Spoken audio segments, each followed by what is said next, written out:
There are certain truths in this world that were never meant for casual conversation, not because they're untrue, but because they're too ancient, too mystical, too powerful to be spoken without preparation. These are the truths whispered in temples, guarded by mystics, felt in rituals, and understood only by souls who were never meant to live ordinary lives. One of those forbidden truths is something nobody ever told you directly. Chosen ones do not experience sexuality the way everyone else does. Their desire moves differently. Their bodies respond differently. Their intimate experiences carry spiritual weight. And if you've ever felt like something about your sexuality was deeper, heavier, stranger, or more cosmic than what others around you seem to go through, that wasn't confusion. That was a revelation waiting to happen. You've probably carried this strange tension inside you for years, that push and pull between body and soul. This feeling that intimacy, for you, is not just about physical connection, but about energy, destiny, activation. Maybe you never had the words for it, but you always sensed there was something unusual about the way your body reacts, the way your desires awaken, the way your nights unfold. And maybe you wondered why no one else seems to experience the same things you do. Why do your experiences feel like they come from a different world? The problem is, the world doesn't know how to guide someone like you. Religion told you desire was sinful. Society told you intimacy should be simple. Family and culture told you to act normal and never question anything spiritual about your body. So you grew up carrying these strange secrets alone. The strange dreams, the energetic sensations, the sudden blocks, the magnetic attractions, the feeling that sex was something sacred. You didn't know what to do with these experiences because nobody gave you a context for them. Maybe you've had nights where you felt touched by something invisible, yet undeniably real. Maybe you've had sudden waves of desire that felt like they came from somewhere outside yourself. Maybe your body froze in intimate moments for reasons you couldn't explain. Maybe you were drawn again and again to wounded souls who felt familiar, even though they were disastrous. So let me tell you what nobody told you growing up. There is nothing wrong with you. You are not broken. You are not dysfunctional. You are not imagining things. You're chosen. And when you're chosen, your sexuality is not just physical. It's energetic, spiritual, karmic, mystical. Your body doesn't respond to compatibility. It responds to destiny. Your desire doesn't turn on for chemistry. It turns on for alignment. And everything you're about to hear are things your soul already knows. Before we go any further, I want you to drop 99 in the comments. Not because I need engagement, but because the number 99 symbolizes completion, the end of an old cycle and the beginning of a new one. When you type it, you're declaring that you're ready to understand your own spiritual sexuality on a deeper level. And if these truths resonate in your body as you hear them, it's because you already knew them. You just never had the language until now. All right, let's begin with the 5 hidden habits that only chosen ones experience. Listen closely. Let your intuition guide you, because this is the moment the veil starts to fall. Habit 1. Energetic or sexual encounters with unseen beings. Let's start with the experience almost no one talks about, yet so many chosen ones secretly live through. Energetic encounters, sexual encounters, interactions that seem to happen in the middle of the night with beings you cannot physically see. And before you question yourself again, let me tell you something plainly. You felt them because they were real. Chosen ones exist in 2 realms at once. When your physical body sleeps, your energetic body doesn't shut down. It wakes up. It expands. It glows in the spiritual world like a beacon. And sexual energy? Sexual energy is the strongest energetic signal you produce. It's like a flare, a vibration, a frequency that certain beings, both light and shadow, detect instantly. That's why you've woken up feeling warmth against your skin, pressure around your legs or chest, breath against your neck, or the sensation of hands touching you in ways that were intimate, deliberate, intentional. You probably told yourself it was a dream, but deep down, you knew it wasn't just a dream. These encounters aren't fantasies. They're not hallucinations. They're not random. They're energetic interactions. You are a portal, and portals attract travelers. In the spiritual world, your energy is not subtle. It's powerful, and beings respond to that power. Some come with curiosity. Some come with desire. Some come with hunger. Some come with protection. Some come with manipulation. And if you're sensitive, which chosen ones always are, you can feel them with clarity. The part nobody warned you about is that these encounters leave energetic imprints, contracts, signatures. Some are harmless, some are not. Some linger in your field. Some drain your energy. Some influence your dreams, your desires, your emotions. Spiritual intimacy carries consequences just like physical intimacy does, sometimes even stronger ones. But here's the empowerment. You are not weak, and you are not a victim. You are not at the mercy of these beings. You have the power to close the portals.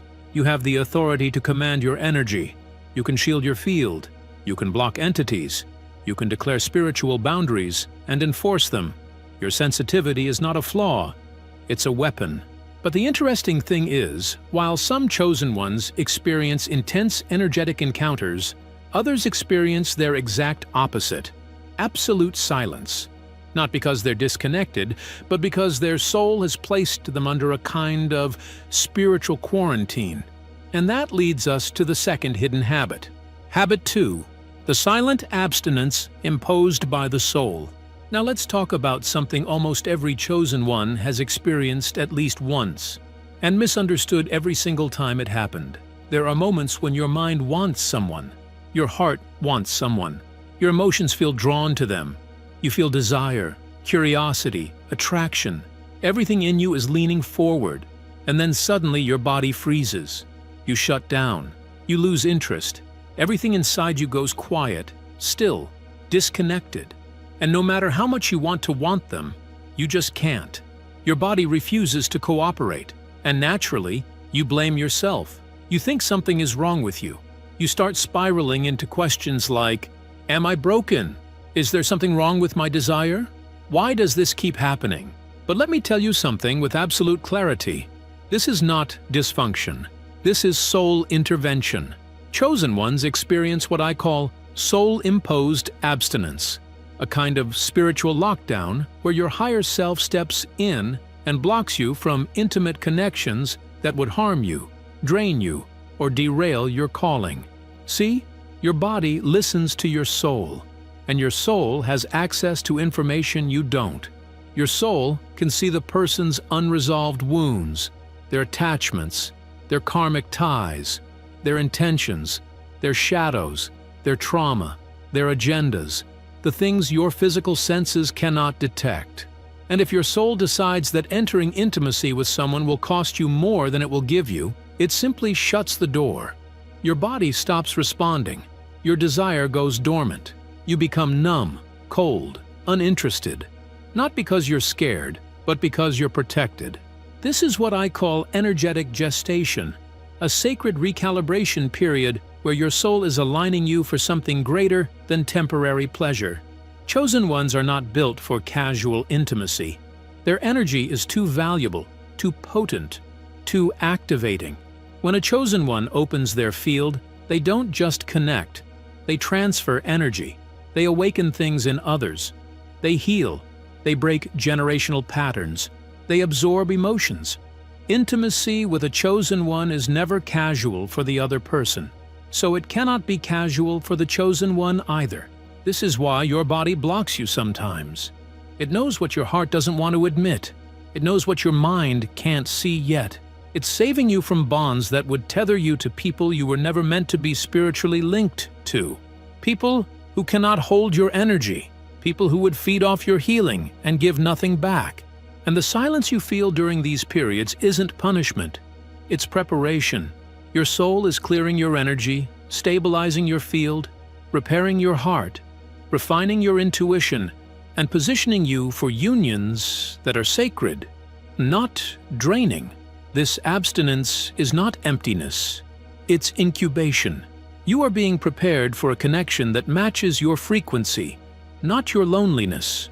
But the interesting thing is, while some chosen ones experience spiritual abstinence, others experience the opposite. They're pulled toward broken or wounded people as if by a magnet. That brings us to the next habit. Habit 3. Magnetic attraction to wounded souls. This one runs deep, and if you're honest with yourself, you'll recognize it immediately. Chosen ones have an unusual attraction, or sometimes a pattern, of being drawn to people with deep emotional wounds. Not the healthy ones, not the stable ones. No, they get pulled toward souls who are cracked open, damaged, traumatized, hurting, lonely, or spiritually fragmented. And every time you try to convince yourself, this time will be different, you find yourself entangled with someone who needs healing more than they need love. This is not a coincidence. This is not bad taste. This is energetic memory. Chosen ones carry a healing frequency in their field, a vibration that acts like a balm to the broken. Wounded souls can sense you even before you notice them. They feel your light in ways you cannot imagine. They are drawn to you with a kind of desperation because your presence gives them relief they haven't felt in years.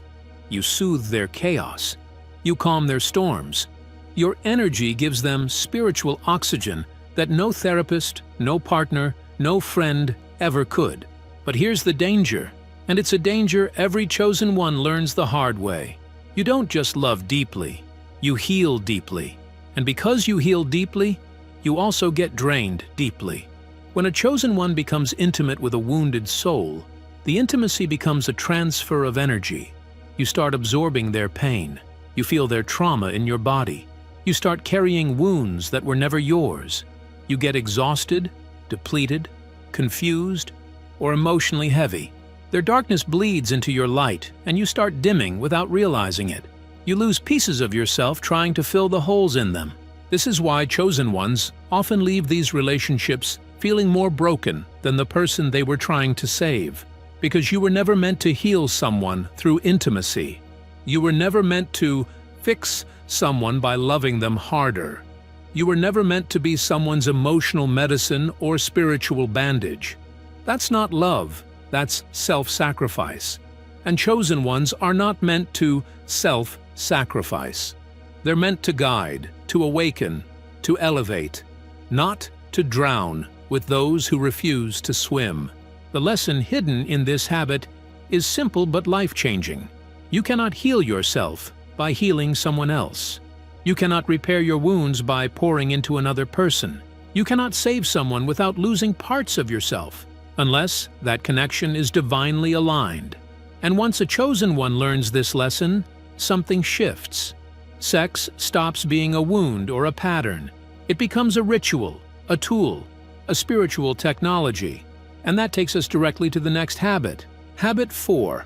Sexual rituals as portals for energy activation. This is where everything starts to click into place. At a certain point in your journey, you stop experiencing sex as something purely physical, emotional, or pleasurable. You start feeling something ancient moving through you, something familiar, something sacred, something that doesn't belong to the modern world. This happens because chosen ones carry cellular memories from past incarnations, memories of priestesses, tantrics, shamans, sacred companions, sexual initiates, healers who used intimacy as a spiritual practice, not a physical transaction. You might not have studied Tantra or esoteric traditions. You might not consciously know the history of sacred sexuality, but your body remembers. Your energy remembers. There are moments during intimacy where you feel like you're performing a ritual, even if you don't know why. You feel the energy rising in your spine. You feel your consciousness shift. You feel yourself entering a deeper state of awareness. Sometimes it feels like you leave your body. Sometimes it feels like you merge with the other person. Sometimes it feels like you're activating something inside them, or inside yourself, that goes far beyond physical pleasure. Chosen ones experience orgasm not as a climax, but as ignition, a spark that opens portals, that expands energy fields, that releases stagnant power. Sex becomes a ceremony, Breath becomes invocation, touch becomes transmission, movement becomes prayer, and the more awakened you are, the more powerful these experiences become. You start understanding that sexual energy is one of the purest, strongest forms of spiritual power available to humans. It can heal, it can manifest, it can channel, it can elevate, it can destroy. But here comes the warning. If you activate sexual portals without mastery, you attract energies you are not prepared for. Sexual energy is fuel, and anything that feeds on energy will be drawn to it. This is why chosen ones cannot engage in unconscious intimacy. Their field is too open, their energy is too potent, their glow is too bright. Sexual union becomes a spiritual exchange, not just a physical one. And if you don't know how to regulate it, you can open portals you never meant to open. But once you understand it, once you learn how to channel this energy, consciously and intentionally, something magical happens. Sex stops being ritual. It becomes evolution. It becomes destiny. It becomes purpose. And the transformation leads us into the final habit, the one that makes everything make sense. Habit 5. The transfiguration of desire into divine purpose. Now we arrive at the final and most transformative habit, the one that ties all the previous experiences together and reveals why your sexuality has never felt ordinary. There comes a point in a chosen one's journey where desire stops being something the body produces and becomes something the soul awakens. It no longer feels random or distracting. It no longer feels like something that pulls you outward. Instead, it begins to feel like something that rises within you, something that fuels you, something that pushes you toward your calling. This shift often happens quietly at first. You'll notice you are no longer interested in old patterns or shallow connections. You stop craving attention, validation, or surface-level intimacy. You stop chasing experiences that used to excite you. Even your fantasies begin to change. They become richer, deeper, more symbolic, more spiritual, because desire is no longer pointing you toward another person. It's pointing you toward yourself. This is the moment where your sexual energy stops leaking outward and begins spiraling inward, strengthening your intuition, sharpening your vision, and fueling your creativity. You start feeling like your desire isn't asking for physical release. It's asking for expression through your art, your mission, your purpose, your voice. It becomes the fire that pushes you to create, to evolve, to expand. This is what ancient mystics called transmutation, the transformation of sexual energy into spiritual power. And if you've ever noticed that you become more magnetic, more intuitive, more aligned, or more creative during periods of abstinence or energetic withdrawal, this is why. Your energy is not being drained by misaligned connections. It's being recycled, amplified, and channeled towards something bigger. Sexual energy is life force, and when it stays within you, it nourishes your gifts. Chosen ones often experience a phase where desire becomes devotion. Devotion to purpose, devotion to truth, devotion to a higher path. You begin seeing sexuality as the engine behind your destiny, not a distraction from it. And eventually, intimacy feels less like a place you go to escape and more like a place you go to elevate. Your relationships become sacred partnerships. Your connections become supportive of your mission, and your sexuality becomes aligned with your soul's evolution. This is why nothing in your past made sense until now. The encounters, the abstinence, the attraction to wounded souls, the rituals, the awakenings, the portals, the patterns, the sparks, the silence. Every piece of it was leading you toward this moment, the realization that your sexuality is not a flaw or a burden. It is a compass, a force, a creative engine, a spiritual catalyst. And once you understand that, you step into your true identity. Now that you've heard all 5 habits, I want you to take a moment and reflect on how many of them you've lived through without understanding their meaning. The nights where unseen hands brushed against your skin. The sudden shutdown of your body when your soul said, This isn't your person. The magnetic pull toward wounded souls whose pain echoed yours. The instinctive feeling that sex was something sacred, something ancient, something ritualistic, and the rising sense that your desire was connected to a deeper purpose, a calling, a mission, a destiny. You see it now, don't you? Every experience you've had, even the ones that felt confusing or painful, was part of an initiation, a preparation, a shaping of your spiritual identity. You were never meant to have an ordinary relationship with intimacy. Your sexuality was never meant to be simple, casual, or shallow. It was always supposed to be a doorway, a teacher, a mirror, a catalyst that reveals who you are and who you are becoming. And if you've ever felt misunderstood, misplaced, too deep, too sensitive, too intense, or too different, it's because the world is not used to souls like yours. You carry a vibration that doesn't fit into societal boxes. Your experiences don't match mainstream narratives. You have a spiritual body that remembers things your physical world never taught you. You were not built for ordinary intimacy. You were built for sacred unions, soul-aligned connections, destiny-level partnerships, and energetic experiences that activate your evolution. So let me tell you this clearly. Nothing about you is accidental. Your desire is not a mistake. Your sensitivity is not a weakness. Your intensity is not a flaw. Your experiences are not random. Every part of your journey has been orchestrated to prepare you for your path as a chosen one. And if you've made it this far in this message, your soul is clearly ready to move into the next chapter. Before you go, I want you to do one thing to seal this energy. Type 99 in the comments. Not just for symbolism this time, but as a declaration. 99 is the number that marks the end of an old cycle. When you type it, you're telling the universe, I understand my path now. I'm stepping into alignment. You're closing the doors that drained you and opening the doors that elevate you. And if you want more revelations like this, the kind that speak directly to your soul, the kind that help you understand your calling, your energy, your gifts, and your spiritual identity, make sure you stay connected. Because this is just the beginning. There is so much more that has been hidden from you. So much more your soul is ready to remember. So much more light waiting for you on the other side of your awakening. Always remember, your sexuality is not your shame. It is your crown. It is your key. It is the bridge between your human self and your divine self. You are not meant to suppress it. You are meant to understand it, honor it, and eventually master it. Because when a chosen one fully realizes the power of their desire, the world feels their light, and the world is waiting for your light.